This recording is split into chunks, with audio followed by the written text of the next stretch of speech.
할렐루야 찬양대와 또 예배부 찬양 감사합니다. 오늘 예배부 헌신 예배 참여한 모든 성도들 주님의 이름으로 축복합니다. 예배부가 헌신 예배 드리는 거지만 예배부원들이 많이 나오시기도 했지만 사실 우리가 다 예배부원이죠. 예배의 다 주인공인데 우리가 살다 보면 뜻대로 되지 않는 일들이 있습니다. 그리고 지난 시간을 돌아보면서 그런 생각을 할 때가 있죠. 이게 처음부터 다시 시작할 수 있으면 참 좋겠다. 특히 뭔가 엎질러진 물이죠. 치명적인 잘못을 저질렀거나 돌이킬 수 없는 말을 뱉었거나 아니면 실수로 인해서 관계가 깨어지거나 뭔가 불행한 현실을 맞닥뜨리게 되었을 때 사람이라면 누구나 시간을 돌이킬 수만 있다면 하는 생각을 하게 됩니다. 그러면 다시 시작하면 좀 더 잘해볼 수 있을 텐데 여러분에겐 어떤 일이 그런 일이십니까? 내가 뭔가 다시 시작하면 잘해볼 수 있을 것 같을 텐데 공부에 미련이 있는 분들도 있겠죠. 내가 꿈 많던 학창시절로 다시 돌아가면 그땐 지금보다 더 열심히 공부해서 뭔가 다른 결과를 내지 않았을까? 아니면 자녀들을 다 키워놓고 나서 부모라면 누구나 그런 생각 한 번쯤은 해보게 되죠. 내가 다시 아이를 키운다면 어떻게 키울 건가? 반대로 이제는 부모님들이 다 돌아가셔서 계시지 않으면 부모님이 살아 계시면 내가 좀 어떻게 더 잘 모셨을까? 자식 역할을 더 잘했을 텐데 그런 아쉬움, 다 뭔가 아쉽고 후회가 되고 하는 일들 때문에 그런 거죠. 그런 소설이나 영화들도 많습니다. 시간을 다시 돌이킬 수 있게 되었을 때 어떤 일들이 벌어지는가라는 그런 주제의 영화들이 소설들이 드라마들이 많이 나오는 걸 보면 많은 사람들이 그런 소망을 가지고 있다라고 하는 거겠죠. 하지만 또 반대로는 그런 소망은 시간을 다시 돌이키는 그런 것은 가능하지 않다라는 진리 때문이기도 할 겁니다. 시간은 우리에게는 비가역적이죠. 아무도 시간을 돌이킬 수 없습니다. 하지만 하나님의 은혜 안에서 하나님의 사랑의 은혜는 흘러간 모든 시간의 허물과 죄와 상처와 그런 인생의 굴곡마저도 용서하시고 회복하시는 줄 믿습니다. 그래서 우리가 잘 아는 고린도후서 5장 17절은 누구든지 그리스도 안에 있으면 새로운 피조물이다 이렇게 말씀하죠. 그리스도 안에 산다라고 하는 건 우리가 새로운 시간을 살게 되는 것이고, 그래서 이어지는 말씀에 이전 것은 지나갔으니 보라 새 것이 되었도다 말씀합니다. 시간과 함께 축적되어 있는 해결하지 못한 인생의 고통과 죄의 문제들, 그것을 새롭게 하시는 능력이 그리스도 안에 있음을 깨닫게 하시는 말씀이죠. 그래서 역사 속에서 교회는 그렇게 시간을 되돌리는 그리스도 안에서 다시 새롭게 살기 위한 노력을 끊임없이 했습니다. 그게 우리가 교회력이라고 하는 거죠. 매년 반복되는 교회력을 지나갑니다. 교회력을 통해서 우리는 예수 그리스도를 더 묵상하게 되죠. 예수님의 탄생과 사역과 순환과 죽으심과 부활과 또 성령의 임재, 그리고 성령의 임재를 통해서 완성되는 하나님의 구원의 역사를 매년 우리가 교회력을 통해서 다시 확인하는 겁니다. 그리고 그리스도를 통해서 받은 구원의 은혜를 잊지 않고 살아갈 수 있기 위해서 우리가 매주일 주일로 모여서 예배하는 이유이기도 한 거죠. 같은 주일인 것 같지만 반복되는 그 시간 속에 우리가 우리의 하나님을 향한 우리의 마음을 새롭게 하고 또 하나님의 은혜 가운데 우리의 삶을 다시 한번 돌이키는 그런 기회인 줄로 믿습니다. 오늘 헌신하는 예배부가 교회의 중요한 부서인 이유인 거죠. 우리가 드리는 예배의 자리는 그런 자리라고 하는 겁니다. 그래서 교회의 위기를 이야기할 때 사실은 우리의 예배의 위기가 교회의 위기입니다. 교회가 위기를 만날 때마다 그래서 항상 역사적으로 모든 교회와 성도들은 다시 예배를 새롭게 하기 위해서 애를 썼다는 거죠. 광야에서, 때로는 토굴에서, 또 지하교회에서, 가정교회에서 예배를 지키기 위한 몸부림이 늘 있었던 이유입니다. 광야에서 성경에 보면 하나님께서 하나님의 백성들을 부르셨을 때 나는 너희 하나님이 되고 너희는 내 백성이 될 것이다 라는 말씀 속에 이스라엘에게 가르쳐 주시고 세워 주신 것이 바로 예배라고 하는 제도였다는 것을 우리가 기억합니다. 그러니까 하나님의 백성들은 하나님 앞에 예배하는 자들이다 라고 하는 것을 분명하게 가르쳐 주신 거죠.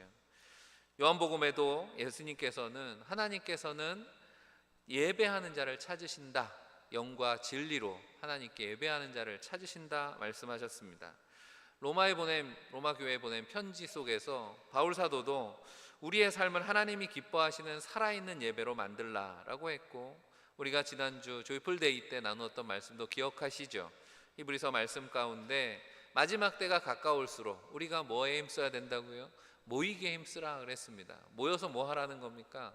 하나님 앞에 예배하는 그런 교회의 모습, 신앙의 모습을 권면하는 거죠. 초대교회는 그래서 교회가 부흥하는 모습을 사도행전이 어떻게 기록하고 있습니까? 그들이 모이기에 힘썼다. 성전에 모이기를 힘썼다는 거죠. 가정에 모이기를 힘썼습니다. 그들이 모여서 힘써서 뭘 했습니까? 기도하고 성찬을 나누고 그리고 선교하고 말씀을 가르치고 성령의 충만하심이라고 하는 것이 더 열심히 예배하는 모습으로 드러났다라고 성경은 우리에게 기록해주고 있는 거죠. 어려서부터 항상 교회를 예배당이라고 부르는데 우리는 익숙합니다. 여러 가지 중의적인 의미가 있는데 교회에서 이루어지는 어떤 사역보다 중요한 교회의 존재의 이유가 예배에 있기 때문에 그렇다는 거죠. 교회를 예배당이라고 부르는 것이 건물로서의 예배당이라는 의미도 있지만 저 사람들은 모이면 예배하는 사람이라는 거죠. 예배하는 무리라고 하는 그런 의미로 그리스도인들을 칭했던 것을 우리가 기억한다면 오늘도 우리는 예배당입니다. 야당이나 여당이 아니고 우리는 예배당이라는 거죠. 그리스도인들은 언제나 하나님 앞에 예배하는 사람들, 우리의 존재 이유가 여기에 있고 예배가 실패하면 우리가 실패하는 것이다라는 것을 잊지 마시기를 바랍니다. 그러므로 오늘 예배부 헌신 예배인데 순서로 하다 보니 오늘 예배부 헌신 예배가 되었지만 제 개인적으로는 제가 작년 10월 첫 주일, 그때는 10월 1일이었는데 10월 1일에 여러분과 처음 얼굴을 대면했습니다. 그리고 꼭 1년이 지났어요. 1년이 지나서 오늘 10월 첫 주일에 우리 예배부가 헌신 예배를 드리게 된 것도 하나님의 계획인 줄로 믿습니다. 우리가 더욱더 예배에 힘쓰는 대전 제일교회가 뭐의 제일이 되어야 되겠습니까? 하나님을 예배하는 일, 물론 다른 것도 다 제일이 돼야 되겠지만 제일 먼저 대전에서 주님의 이름으로 예배한 교회라는 뜻이 되는 거 아니겠습니까? 우리에게 맡겨진 이 예배의 사명을 잘 감당해야 될 줄로 믿습니다. 그렇게 우리의 예배를 다시 돌아보면서 오늘 말씀을 통해서 첫 번째 생각해 볼 것은 한번 따라해 보시기 바랍니다. 예배는 만남이다. 예배의 감격을 회복하시기를 바랍니다. 오늘 말씀은 한 나병 환자가 예수님을 만나서 치유와 회복을 경험한 사건을 기록해 주고 있습니다. 우리가 늘 듣는 예배에 대한, 예배가 뭐냐, 예배의 성격에 대해서 이야기할 때 예배는 거룩한 만남의 자리라고 하는 것입니다. 예수님 당시에 나병이라고 하는 것은 불치의 병이었습니다. 자신의 몰골이 흉하게 변해가는 것을 보는 그 마음의 절망과 고통이 큰 질병이었죠.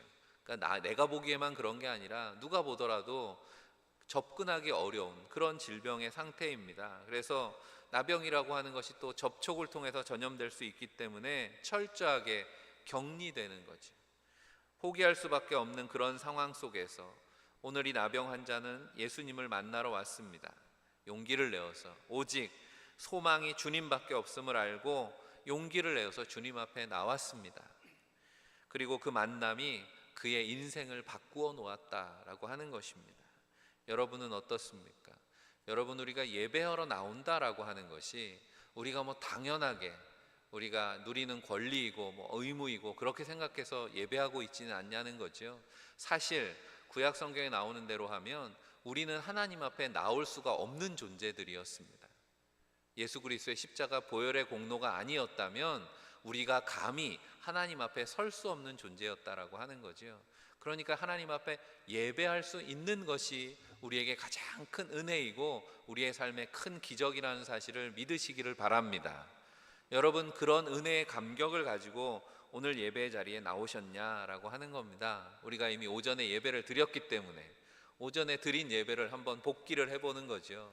내가 어떤 마음으로 예배하러 나왔는지, 그리고 예배의 자리에서 내가 누린 어떤 은혜와 감격이 있었는지, 그래서 내 삶에 어떤 변화가 일어났는지. 구약시대의 예배는 지금 우리가 드리는 예배와는 형식이 완전히 다르죠. 제사를 드리는 겁니다. 제사를 드리는 사람들은 제일 먼저, 물론 제사를 드리러 와서 제사장을 만나죠. 제사장이라 레위인들을 만납니다. 만나는 이유는 예배를, 제사를 드리기 위해서 여러 가지 준비가 필요하기 때문에, 또 자신과 마찬가지로 제사를 드리러 온 다른 사람들도 만나게 됩니다. 제사장을 만나고 함께 제사를 드리러 온, 그러니까 죄인들을 만나게 되는 거죠. 속죄 제사를 드리러 주로 오는 거 아닙니까? 제물을 가지고. 그러니까 만날 때 어떻겠어요? 여러분 오늘 교인들을 만나서 서로 교제하고 인사 나누실 때 어떤 모습으로 여러분 서로를 바라보십니까? 그런데 구약의 제사 드릴 때 만났다 하면 어떤 마음이겠어요? 저희는 저번에도 왔는데 오늘 또 왔네. 무슨 죄를 지었나? 이렇게 생각하지 않겠냐는 거죠. 다 속죄 제사를 주로 드리러 왔을 테니 저 사람도 죄를 지었네, 나도 죄를 지었는데 뭔가 속죄를 하러 오지 않았겠냐는 거죠. 서로 궁금해할 수도 있고 아니면 민망해할 수도 있고 부끄러운 죄를 지었을 수도 있기 때문에 그런 만남들이었다라고 하는 거죠. 하지만 이건 다 부수적인 만남들입니다. 제사장을 만나든 같은 죄를 지은 사람들끼리 만나든 중요한 건 누구와의 만남입니까? 제사를 받아주실 하나님과의 만남이 제일 중요한 만남인 거죠. 여러분의 오늘은 그랬습니까? 하나님이 여러분이 제일 중요한 만남의 대상이었느냐라고 묻고 있는 겁니다. 우리는 예배 가운데 제사를 드리던 예배를 드리던 이거는 다르지 않다는 거죠. 우리는 하나님을 만나러 이 자리에 나온 줄 믿습니다.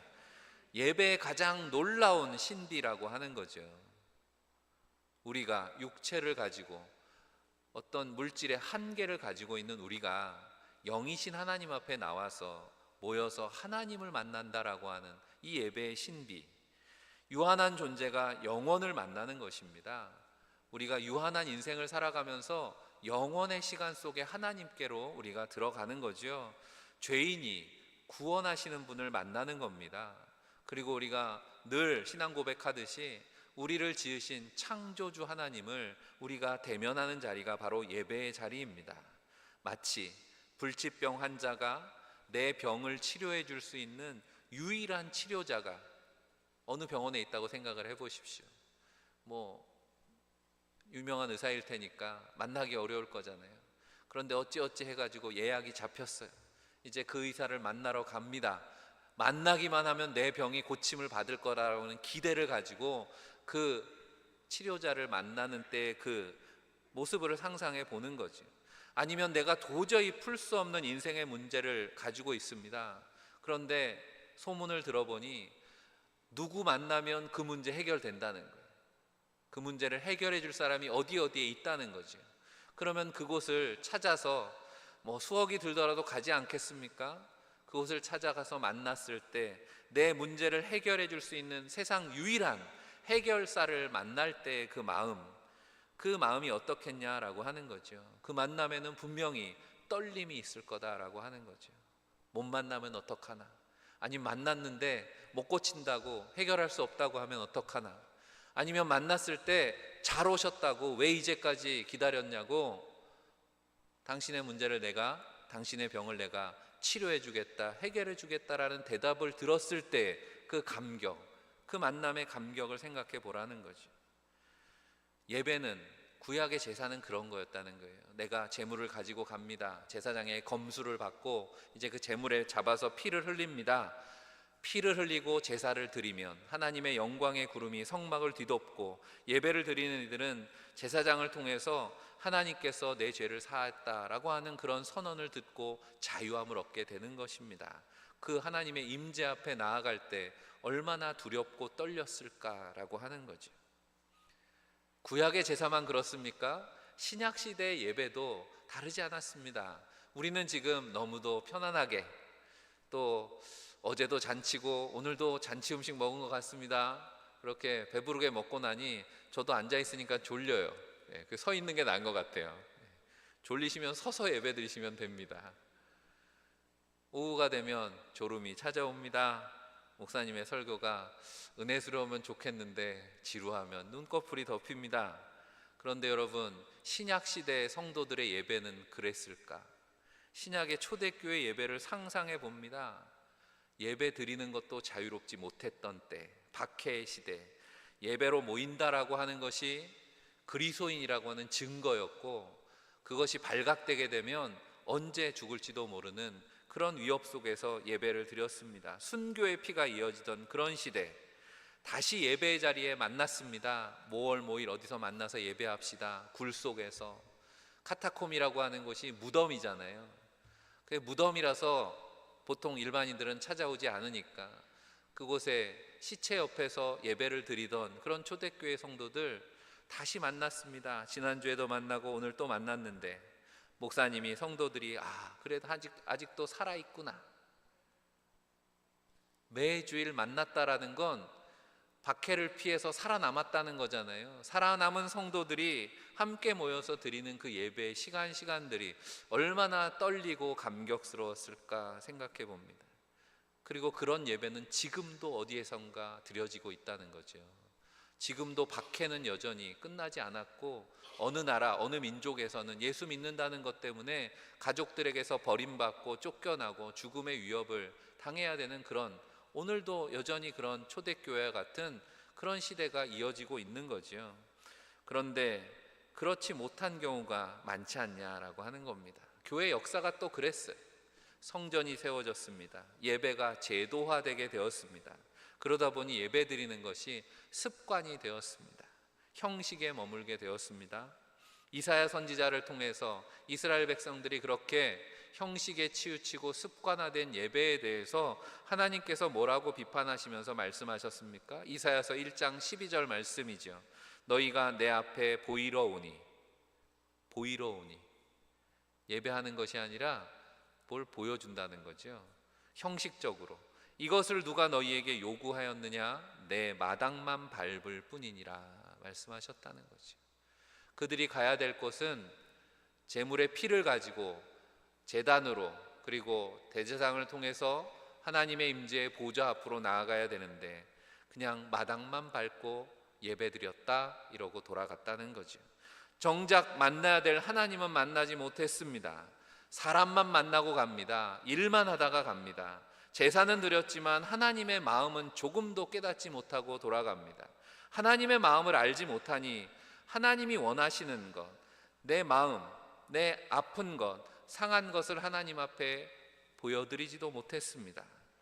제물을 드린다라고 하는 건 제물을 보여주는 게 아니라 그 제물에 담긴 내 상처와 아픔을 하나님 앞에 보여드리는 건데, 제물은 드렸지만 나는 드리지 못하고 마당만 밟고 돌아갔다는 겁니다.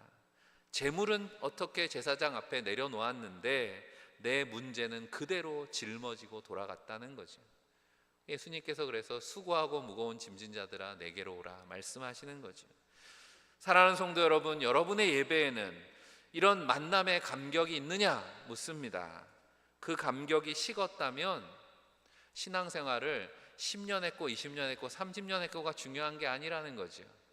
주님 안에서 우리의 예배가 다시 시작되시기를 간절히 축복합니다.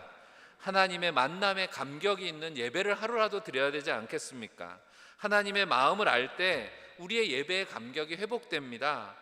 그리고 하나님의 마음을 어떻게 알 수 있습니까? 왜 우리가 모일 때마다 말씀을 듣습니까? 목사님이 오늘 말씀을 잘하시네, 오늘은 준비를 잘하셨네, 은혜 받았네가 아니고 여러분들이 하나님의 말씀을 들어야죠. 하나님의 마음을 알아야 되는 거죠. 바로 그래서 말씀의 길이 있다고 말씀하는 것입니다. 하나님 말씀을 통해서 우리에게 하나님의 마음을 보여주시기 때문입니다. 누가복음 15장에 우리가 잘 아는 탕자의 비유가 나옵니다.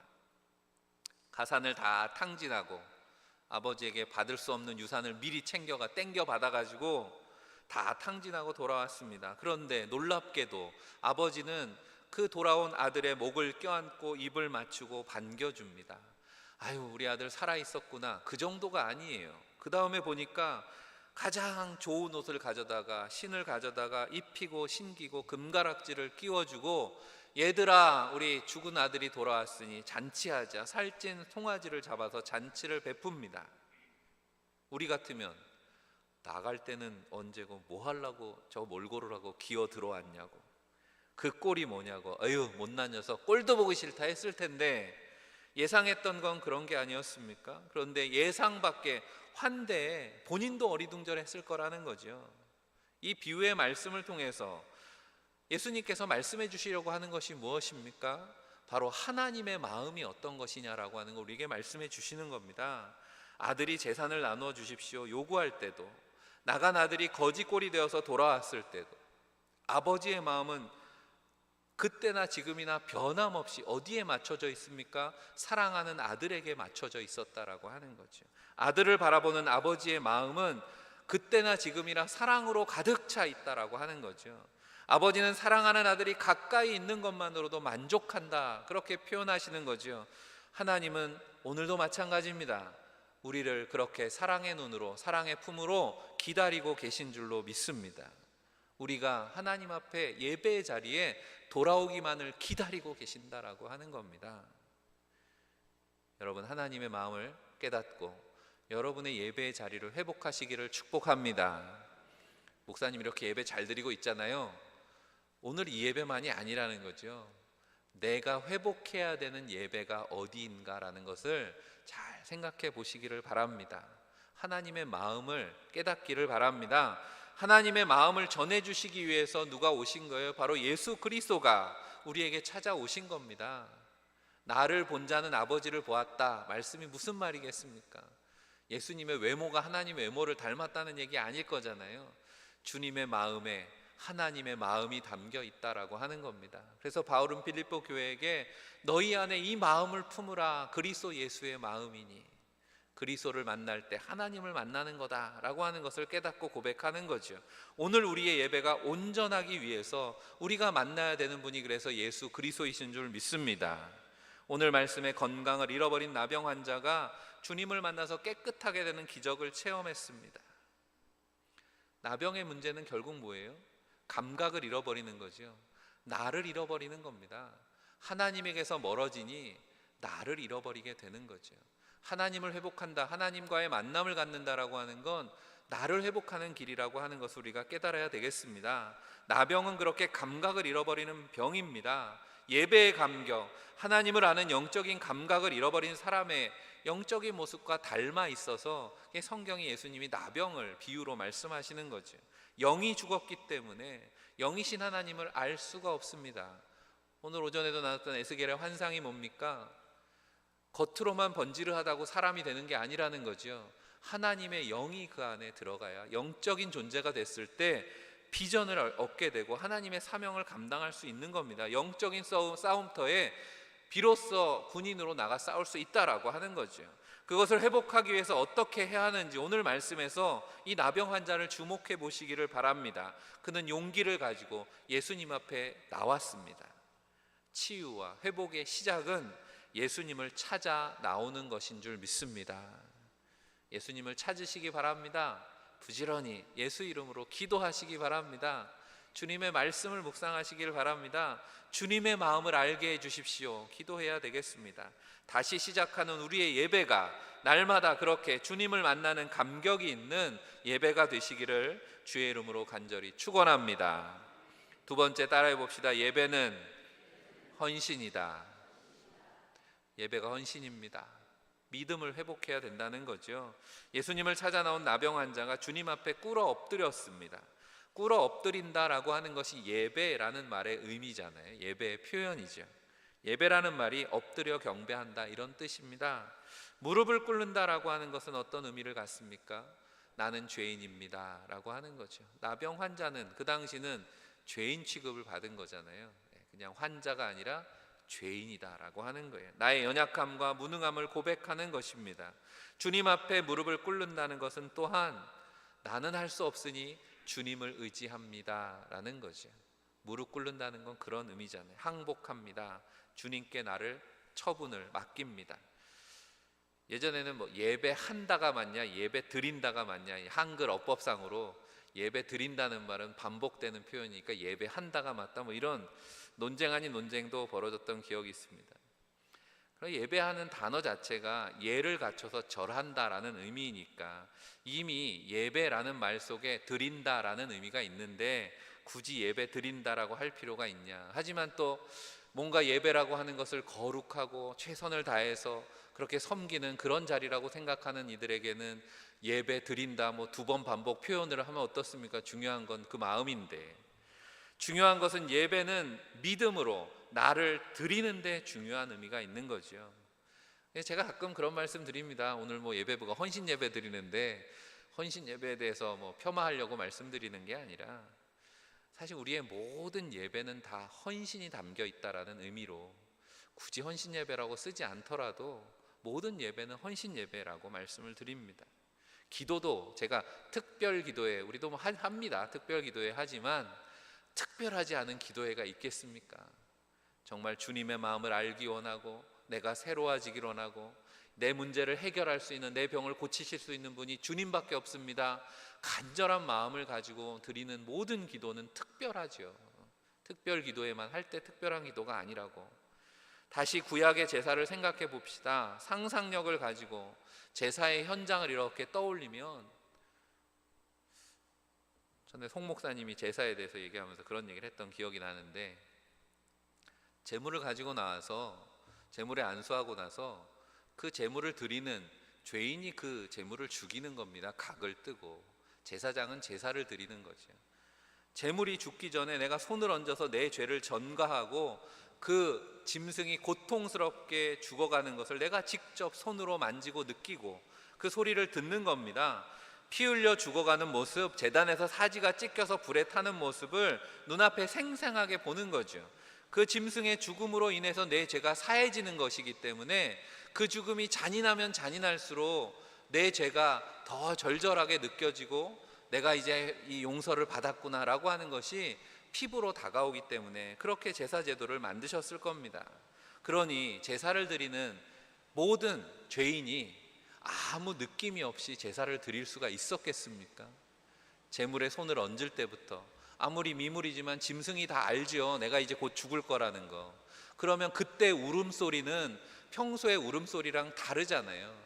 그리고 나서 그 짐승에 칼을 꽂아야 되는 것이고 각을 떠야 되는 것이고 그 피를 내가 다 냄새를 맡고 몸에 묻혀야 되는 것인데, 그러니 나는 짐승을 드리는 것이 아니라 그 자리에서 아, 내가 이렇게 죽는구나 라는 경험을 제사를 드리면서 하는 거죠. 예배의 순서가 하나님 앞에 믿음으로 나를 그렇게 드리는 시간이 되시기를 바랍니다. 찬양하는 시간도, 기도의 시간도, 말씀을 받는 시간도 그렇게 하나님 앞에 나를 온전히 드리는 헌신의 자리가 돼야 된다는 것입니다. 그런데 우리도 사람이다 보니까 헌신이 가장 의미가 담길 때가 언제예요? 피 같은 헌금을 드릴 때라는 거죠. 그래서 저는 예배 중에 봉헌하는 시간이 그래서 항상 절정일 수밖에 없다고 생각합니다. 왜냐하면 내게 있는 모든 것이 하나님의 것입니다. 아무리 내가 입술로 찬양으로 기도로 고백하더라도 내가 물질을 하나님 앞에 드리는 그 순간만큼 간절할 수 없기 때문에 그렇다라고 하는 거죠. 우리 여유 있을 땐 모르겠습니다. 하지만 어렵고 힘든 시기를 지나갈 때 그렇잖아요. 우리 부모님도 그랬던 경험들을 얘기하시더라고요. 교회는 건축을 해야 되겠고, 그런데 사업은 실패했고, 하나님 앞에 드릴 것은 없는데, 그런데 모아놨던 쌈짓돈이 있는데 이거 드리고 나면 내일 당장 장 볼 것도 없는데, 하지만 믿음을 가지고 우리 믿음의 선배들이 다 그렇게 신앙생활을 했습니다. 하나님 앞에 그렇게 드려지는 과부의 2렙돈과 같은 그 헌금에는 그냥 헌금이 아니라 그 인생이 담겨 있고 삶이 담겨 있고 목숨이 담겨 있는 거죠. 그래서 요한 웨슬리 목사님도 감리교 운동하면서 그런 말씀을 했거든요. 그 사람이 헌신한 사람인가 아닌가는 뭐로 구별하는가? 그 사람의 지갑이 헌신이 되었는가 보면 된다. 영성이 뛰어났던 웨슬리 목사님도 그렇게 얘기하는 거 보면 그만큼 우리에게 하나님께 나를 드린다라고 하는 것이 어렵다라고 하는 거죠. 예배를 일컫는 영어 표현 중에 월십 서비스라는 단어가 있습니다. 경배라는 말과 섬김이라는 말이 함께 들어있는 거죠. 예배자는 자신을 다해서 하나님을 섬기는 사람입니다. 예배의 자리는 섬기기 위해선 주님을 닮아서 나도 섬기기로 결단하는 시간이라고 하는 겁니다. 그리고 세상 속에서 주님을 모시고 섬기는 삶이 또한 예배자의 삶이라고 하는 거죠. 섬김은 예배의 자리만, 공식적인 예배의 자리만 있는 것이 아니라 주님의 마음을 깨닫고 주님의 마음을 품고 나가서 살아가는 삶의 모든 자리가 또한 예배의 자리인 이유입니다. 오랜 신앙생활을 했지만 섬김을 받으러 오는 분들이 가끔 있습니다. 뭔가 착각하고 있는 거죠. 교회와 교회의 직분과 제도를 크게 착각하고 있는 겁니다. 내가 직분을 받았다라고 하는 것이 뭔가 내가 인정받은 것이고 섬김을 받게 된 것이라고 착각하면 안 되죠. 예배자는 섬기는 사람이기 때문입니다. 나의 연약함을 받으시고 회복하시고 새롭게 하실 것이다 라고 하는 믿음을 가지고 오늘도 하나님 앞에 나와서 헌신하며 날마다 섬기는 예배자들이 다 되시기를 간절히 바랍니다. 마지막으로 한 번 더 따라해 봅시다. 예배는 연합이다. 예배가 연합이라고 하는 것, 그 연합을 통해서 우리에게 생명의 능력이 회복되기 때문입니다. 은혜를 경험하고 하나님의 능력을 체험하는 예배가 되시기를 바랍니다. 예수님 앞에 그렇게 나와서 무릎 꿇은 환자가 주님께 간구합니다. 그를 불쌍히 여기시는 주님의 손길이 그에게 닿았습니다.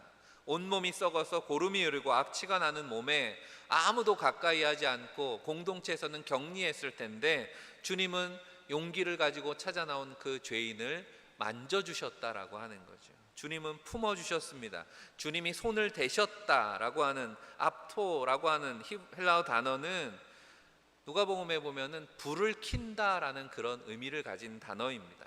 그리고 또 붙들어 맨다 뭐 이런 뜻도 스스로도 번역이 되었는데, 예수님께서 손을 내미셔서 그 환자에게 손을 대셨다라고 하는 것이 그냥 터치라는 그런 의미가 아니라 예수님의 불타는 사랑의 심정으로 자신을 그 환자에게 붙들어 맸다라고 하는 그런 의미가 되는 겁니다.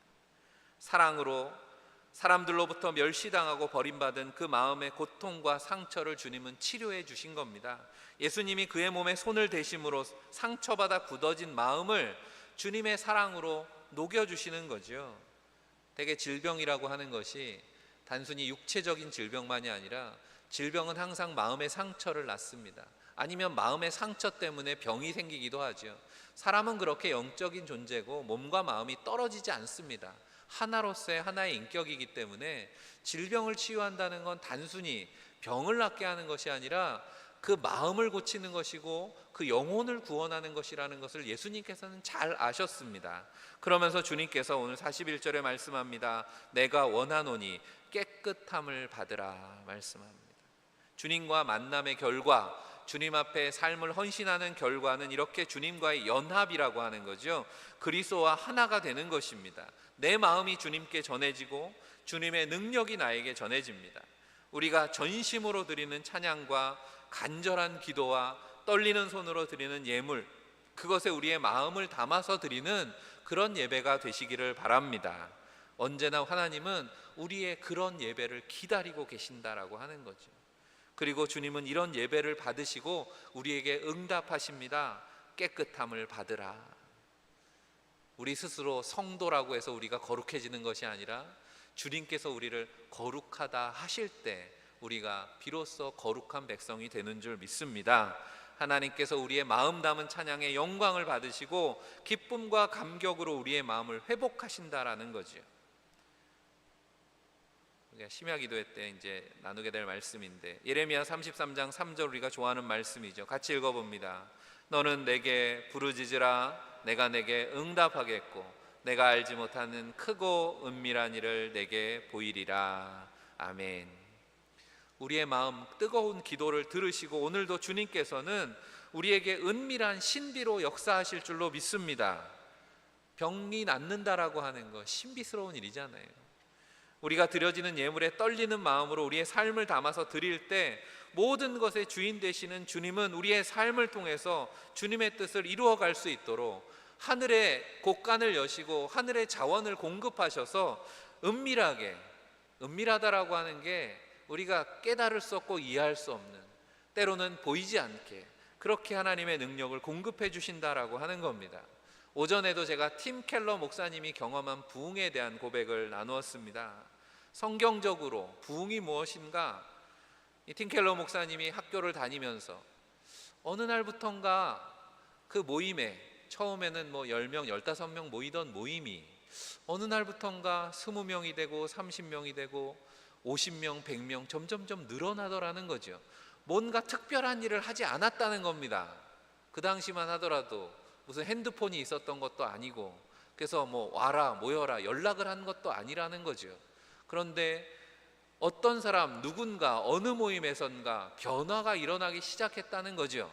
그게 마치 전염되듯이 영적인 영향력이, 하나님의 은혜가 흘러 넘치면서 개인이, 가정이, 친구들이, 공동체가, 학교가, 지역이 변화되는 그런 역사가 나타났다라고 하는 거죠.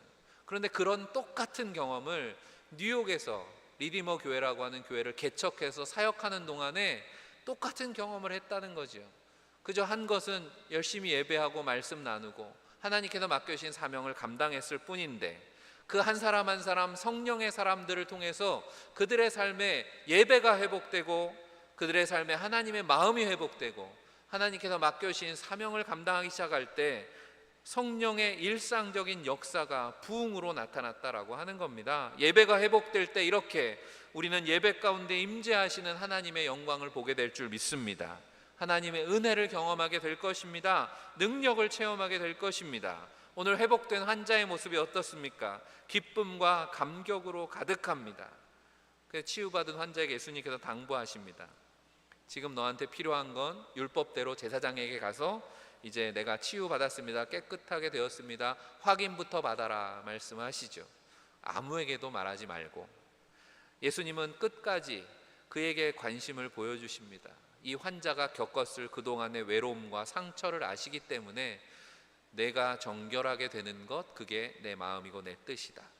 나병이라고 하는 것, 그때나 지금이나 사회적으로 버림받는 질병을 의미하니까 가족들과 친구들과 고향을 떠나야 되는 외로운 질병이라고 하는 거죠. 예수님은 온전한 치유를 위해서 그렇게 하라 말씀합니다.